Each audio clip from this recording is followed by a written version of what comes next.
Buongiorno. Today is April 26, 2012, and I am in one of the most exotic of the European adventures I've gone to. This is in Italy. It's called Cinque Terre, which is these 5 villages that live kind of along the coastline of the Ligurian Sea, the west side of Italy, of course. And they're such neat little villages that exist in these little spaces. They originally were fishing villages, and due to pirates from Africa coming over and attacking their little countries, their little spaces, they built these fortifications, and that's what we see now today. And all the buildings are just covered with wonderful colors and very Riviera-like, and that's exactly what it is. There's lemon trees, oranges, popping all over, just fresh fruit and bread, and fish smells everywhere. It's a very neat and exaggerated almost type of place, and it's a beauty to walk around and hike through these towns, because you can connect to each of them through these trails that were created a long time ago, and each of the trails just line directly up to each of the villages. It can start out in the first one, if you want to call it that, and you walk along a very tame trail, and it's called Rio Amore, so the Road of Love. And it certainly is interesting. They put locks all over the walls, all over the metal pieces, everything that can hold a lock, and that's kind of the tradition here. And you get into the second town, so you go from Rigamore into Magnolia, something like that, and you continue to Corniglia, and that's the only village that isn't on the seacoast.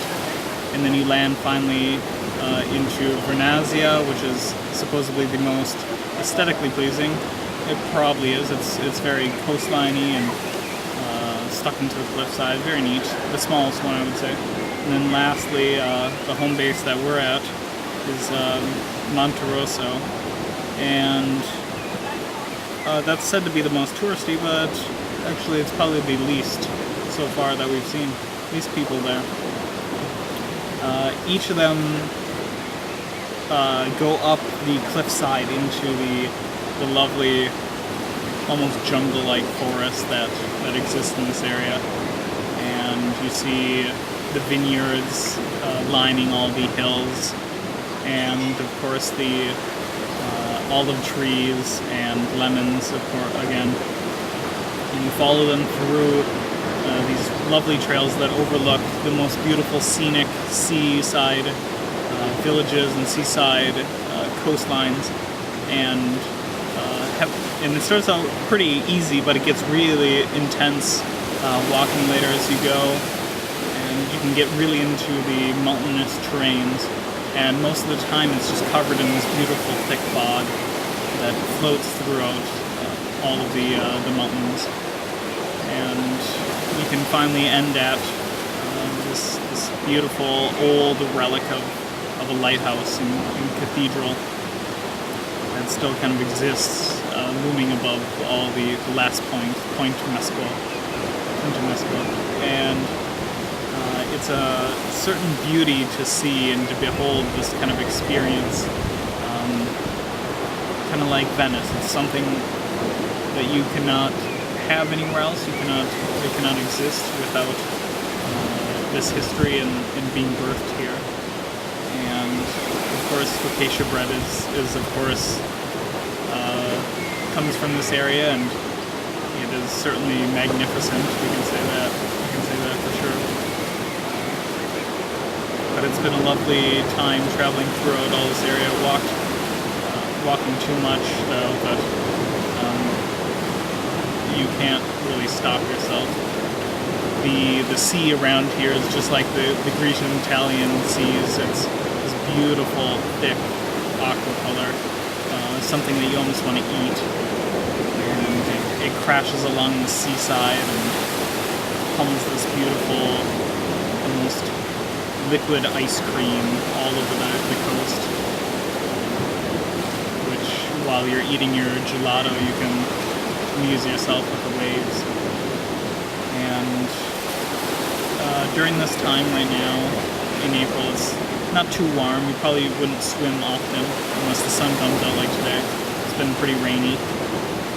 But during the later season of June, July, August, it's becoming a little more touristy, and people start to come here to swim and to boat.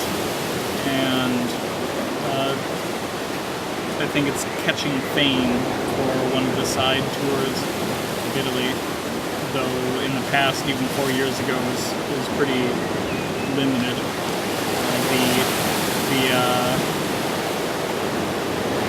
The neat hiking areas are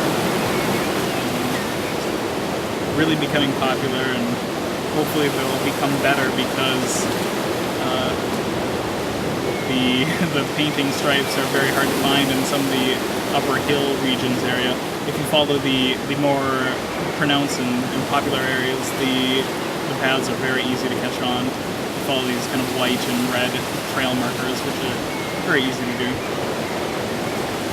But walking along the coast is just a fantastic experience, seeing all the beautiful villages and the sea coastline and the boats that float along, and the seagulls, of course. And so now this is the last village really that I'm going to, touring them all, and maybe get some gelato. It's a nice hot sunny day out.